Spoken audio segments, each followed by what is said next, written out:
कर जाए साले है काय कहा तेरी दाई है का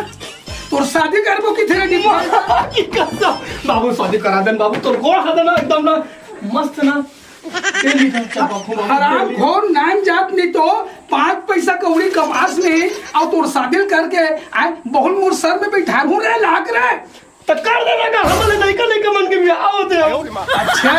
ओकर सुरता है साले जाना रहने चले रहा तो कोई जगह जाके 5-10 रुपए कमा लेत हो ये ले घर खर्चा पर दे दो कितनी सूझे तो वाह कमा ले थे उतना का जमीन जायदाद उतना बड़ता खेत के मालिक है तुम कमा लगेगा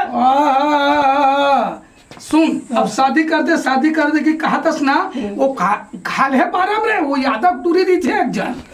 यादव रे खाले पारा कहा होती और सुन ना एक के जन है वो टूरी है माँ का समुद्र एकदम बम है बाबू ये साले पहले का फिट कट्टर है कारे दिक्कत दिन के नाम